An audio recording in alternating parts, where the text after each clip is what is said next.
Yeah? Right, 9 p.m. at the fancy restaurant, got it. Man, I got myself a date with a vampire! I hope I won't get bitten by sheer hunger.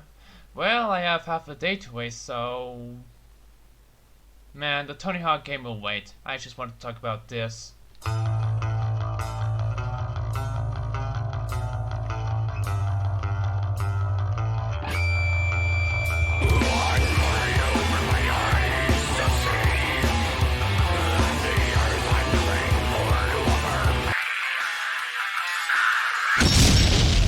Shut up, moron.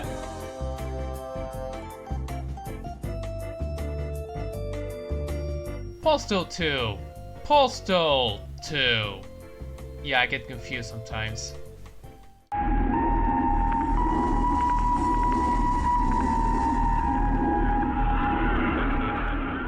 Postal, made by Tucson, Arizona-based Running with Scissors, was released in 1997 and remade in 2016. While it didn't sell well at first, it was controversial due to its violent nature. The US Postal Service didn't like it one bit. All you do here is killing hostile idiots while the demon inside the protagonist gives one-liners. Yeah, apparently the guy's possessed in the original game. Compared to modern games of today, it's pretty tame at best, but if that wasn't enough, the disturbing loading screens will surely give you chills, coupled with some horrific music.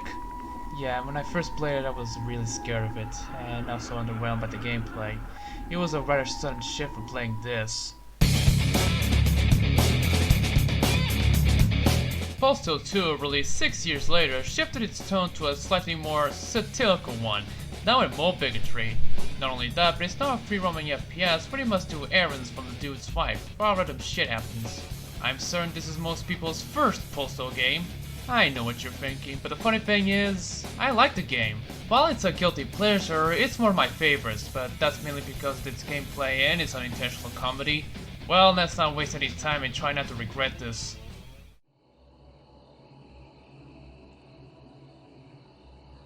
Well, the menu does look somewhat ominous, but at least it doesn't have that loud beat that suddenly plays after you start up the first game. This is the Steam version, which has Apocalypse Weekend included, plus a weapon from a Weekend Paradise, and even more difficulty settings, as if the Monty original wasn't enough.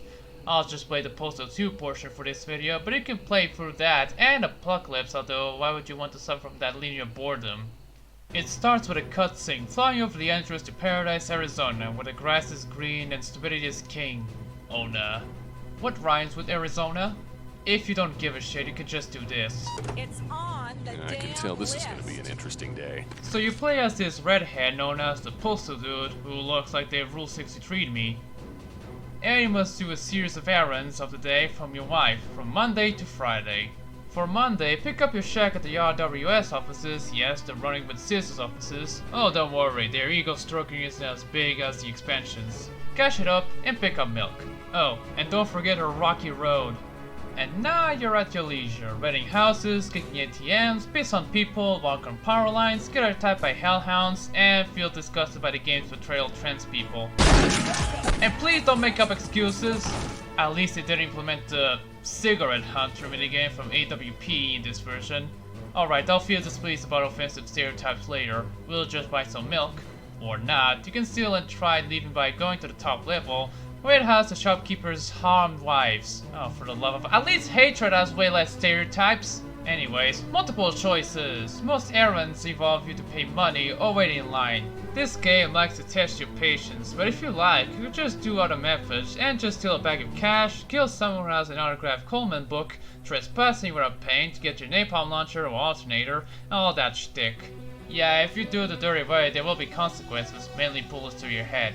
So you gotta protect yourself with a large assortment of weapons, from your standard eagle, M16 and shotgun, to the quite absurd like napalm launchers, bouncy rockets, dog grenades, scissors, and diseased cow heads. No, I get it. Your beef comes from England. There's the fire weapons such as the gas tank and the deodorant spray, always fun to use. And pro tip, when using the tank, right click to throw a match, Noah! Disclaimer, I actually like Noah Gervais's videos on the Postal games plus hatred. It just annoys me that he had to draw the matches instead of just right clicking when using the tank. Sorry for the vent. There's also bladed weapons added in Apocalypse Weekend but never used in vanilla Postal until A Week in Paradise and then the Steam release. Cutting limbs never gets old, especially for newer weapons with low wind-up animations like the axe and the machete. As much as I like the scythe, it's so slow. Machete for life. Yeah, some modern men will block you, but nobody teach these leaders on defending their legs. Speaking of which, there are some cheap weapons you can pick up, like this double-barreled shotgun which has enough power to jib someone with only one shell. Apparently it was nerfed for the Steam release. I can imagine the power from the previous versions. This puts Doom 2's super shotgun and even Blood shotgun to shame, which is saying a lot because Blood shotty is rather crap in hindsight. The reload being slower to Doom 2 is a good trade-off though. Then there's the MP5 with the Glock, which has alternate firing modes. What is this, Counter-Strike? The former likes to shake the screen a lot, and the latter's bullets make these distinct flesh hit sounds which give me anxiety and a headache. I don't think it's very accurate compared to the Deagle. Honestly, I rarely use them. Meanwhile, the standard shotgun feels weak. Either that or the people are bullet sponges, especially the cops. Don't worry, just headshot them, that usually works. Not only the weapons are quite fun to use, the items can also help you in your journey. There's your standard healing stuff like medkits, fast food, donuts, and pizza slices, which go bad by the next day.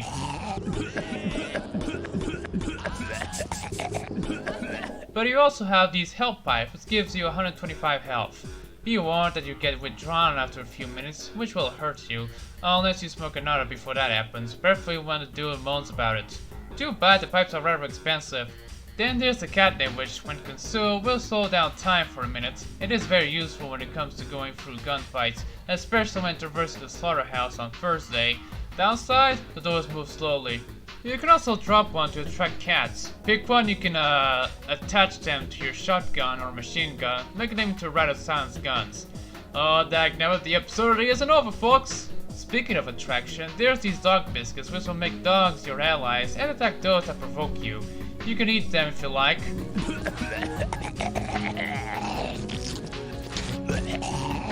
I always find the dude spitting really hilarious. Other stuff include a radar, add-ons for it, 2 types of armor, and clothes. We'll get to that.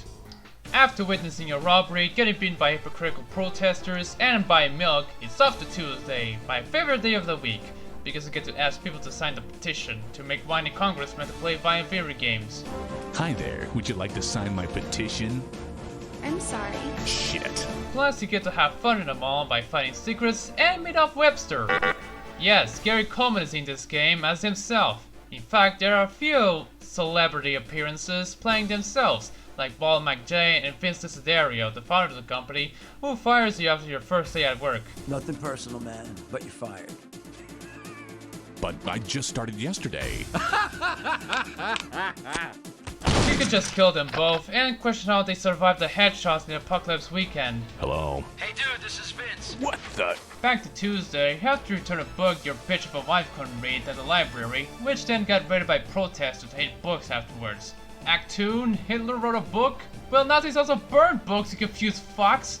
And confess your sins in the church, which then got raided by Bin Laden-looking Talibans. I know this is a bit of a reach, I know I don't speak for all Muslims, and I know this is gonna offend most people, mainly right-wing shuts, but that is just idiotic. Like, every Muslim you see in this game is either a terrorist, or the shopkeeper is also a terrorist. Yeah, I know, this was made in 2003, people still couldn't get over 9/11, and the war on terror crap began, but I yet to see a Muslim who isn't a terrorist in this game. Yeah, the portrayal of Muslims being exclusively terrorists is rather racist, but don't worry, there's the rednecks who are just as violent, so that makes it even lol. That I can let it slide, they really are pricks, but when an ethnicity or a marginalized group is only, if not mostly used for stereotyping, then that's the line I draw at. Well, at least the ukulele is funny though. I feel like shit. Also, women are either sexy and busty as fuck, not that I'm complaining, or fat and ugly like the dude's wife. No in between. Man, imagine if their genders are reversed, or at least the dude's. Yeah, there's a mod for that, which means I'm not the first person to gender swap him, as well as this other one based on this billboard. While they don't have dicks, and the mods do replace most of the dude's lines, you still witness that smooth voice from Rick Hunter. Mainly in the cutscenes. Yeah, I'm looking for the dog in this photo. Hot dog. Paid for something I'd do for free. Yeah, I'd rather have none of the voices replaced, but that's just me. Also, fuck you. Anyways, Hump Day, aka Redneck Day, my least favorite, because it involves taking a Christmas tree in July and getting attacked by them, as well as getting your head banged by them while you're pissing on your dad. Oh, you can piss in this game too. It's fucking funny when pissing at others, and it's also the only way to put out fires, especially when you're burning. People say video games are wish fulfillment. Well, I wish I'd piss on people despite making me a criminal. I also wish to burn a line of people, but that's beside the point. You wake up and then see yourself, now as a gimp. Those creepy perverts. I like being kinky, but there's a time and place for that, dammit! Be prepared to hate rednecks a lot, even more in harder difficulties. All your weapons and items are confiscated, and you must shoot your way out with only a few bullets and items you find, as well as platforming and this bullshit. At least the developers put a checkpoint in the Steam version. Oh, the platform will get somewhat worse on the next day. After that madness, you must get to the laundromat to get your normal clothes, while being laughed at on your way there.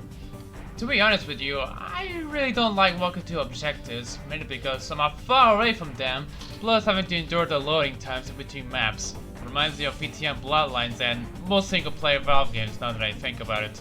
It breaks the flow. Nevertheless, I really like exploring the maps, finding items, stacking up on weapons and ammo, find randos, the works.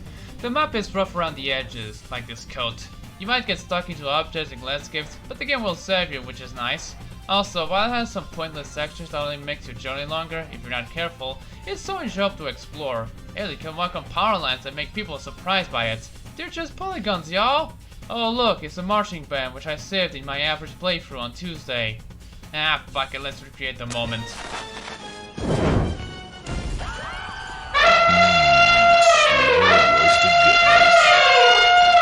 I regret everything. After paying for your clothes and an attempt at voting while asking what fucking moron designed this, Wednesday is complete. Thursday, where you get the aforementioned napalm launcher, steaks, crotchy doll, and pay a ticket.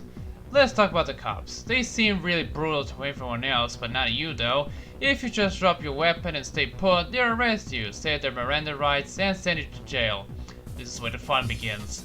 Pull up a match to the sprinkler and survive your way to the locker room and pick up a police uniform. Now no one will attack you, even the hate groups, unless you provoke them, making errands involving cops much easier.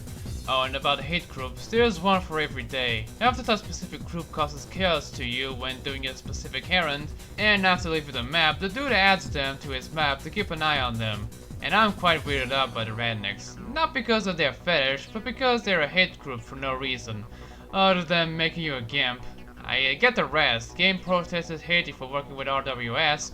Book protesters hate you because you return a book. Silly, I know. Vultures hate you for discovering that they're cannibals. And postal workers hate you because they were giving you an explosive package.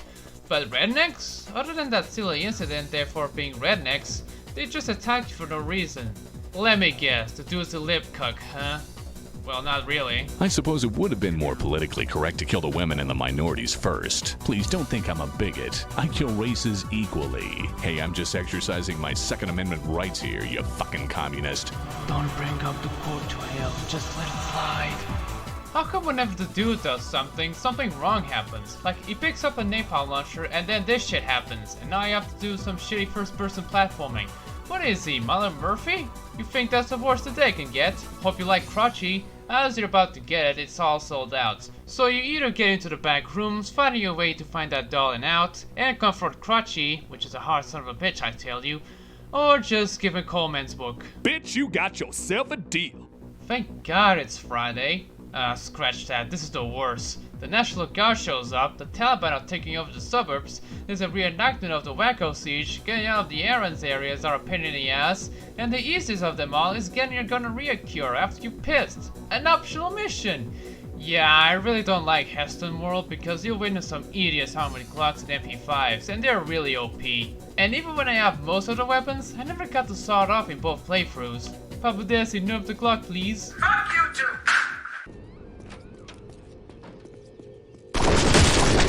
What the butt sauce was that? Well, that's all done. Good God, it's the apocalypse! How did they get that photo of him? Now everyone is attacking each other, including you, as well as cat swearing for some reason. It can't get any worse than that, can it? Try not to die as you go home. It's gonna take some patience when you're very far from there, and the military in groups, as well as the SWAT. Man, this apocalypse is some heavy shit. No matter, I finally reached the trailer and... Did you remember my rocky road? Welp. Now here comes the presentation. It's dated. Let's be honest, even in 2003, it looks really mediocre. The textures are high quality, but the model is just average, and the lip sync reminds me of anime. Plus, they don't offer much expression. I just couldn't get over the default idling animations, which is just rocking a bit back and forth. But what did I expect from a budget title? A budget title that somehow has Gary Coleman in it. Sure, it was out of its prime, but still. The game isn't very optimized as well, and I think the additional stuff for the Steam release is making it worse. My current PC isn't a monster. I've upgraded with an Athlon 200 GE and 8 gigs of RAM, but it can run newish titles very well, and it can record old games at 60 FPS without hiccups. Here though, it stutters, and it doesn't go full 60 most of the time. The amount of NPCs, explosions, and all that jazz are the main factor for the problem. Can it run Crisis? How about can it run Postal 2 with stability? Thankfully, you can reduce the number of NPCs and make Paradise almost a ghost town. It also makes the last 4 difficulties a bit easier. Can I just say that the original loading screens when loading a new day are better than this sheeple white stuff? For sound, aside from the voices, some are lifted from the first game, such as the strange ambient sounds.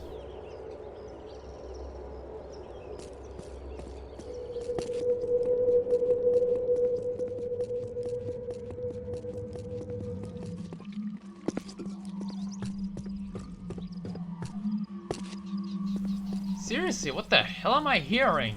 The weapon sounds have some oomph and I like it. Even the explosions are quite good.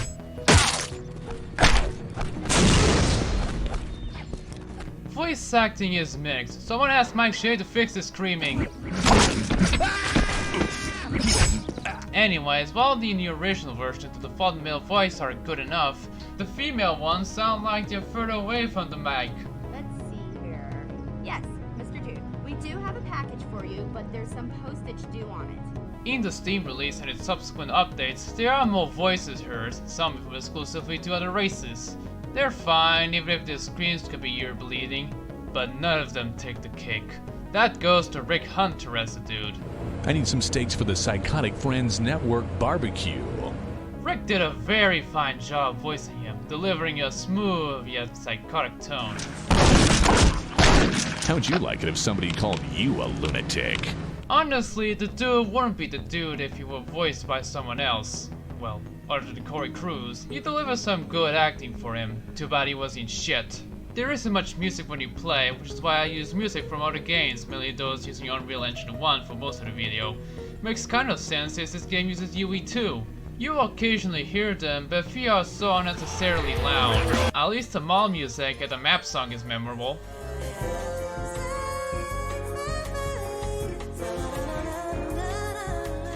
Well, this video is gonna get cherry-picked to hell. Postal 2 is bad. As in, it's so bad it's good, even if there's some groaning moments of offensive humor. I really liked it, a lot. The gameplay is good, the weapons are fun to use, and the catharsis factor is through the roof. But let's just agree that it can be shitty at times for the difficulty, due to the game just trying too hard to be funny. I know, that last take was quite hot, but admit it. At least the game is very mod friendly, and there is workshop support. Later on, RWS made an expansion pack for it, Apocalypse Weekend, which is rather linear, covered with missions involving killing stuff in a confined area. Then there's this Russia-only add-on from Akela, actually endorsed by them, for some reason. Surprisingly, this makes Postal 2 pretty tame in comparison. It involves the dude trying to find his dick after he got a sex change without consent, now sounding like a woman. Makes total sense. It's full of rusty shit, including memes that I'll never understand, and lots of homophobia. It's Russian made, what do you expect? After that bulk added some compilations, Postal 3 was announced, but when it was released, it was rather horrible, and not in a fun way. Well, here's your box syphilis, computer gaming world. Running with syphilis ultimately disowned the game afterwards, which goes to show that you sure not sold your shit to Russians. And then after the Steam release, Paradise Lost was made in 2015, an expansion pack for Postal 2. What? I mean, I like it, but it feels like a desperate attempt at making fun of then current events, including giving Milo Yiannopoulos a small role for some reason, and making fun of Double Fine because, I don't know, they ran out of money at times when making Broken Age? Oh, you mean for making their own DLC and microtransactions as well? You can't just lump together greedy AAA tactics and an indie developer. Look, even when they make fun of themselves, it's nothing but pettiness. And now they're making Postal 4, and now I have a lot of questions, such as why? I need to get back to safe crap before Shud hit me. Let me guess. Jane Vasco? You gotta be forking kidding. I know who you're cosplaying as. It's just that you also remind me of Painkiller Jane. Big fan of the comics. Really? Even the movie and the series? I said comics, not those. Sorry for annoying you. Anyways, I'm off to my date. Ooh, who's that? It's just some guy I offered a blowjob to. I had needs. I hope nothing life-changing will happen to me.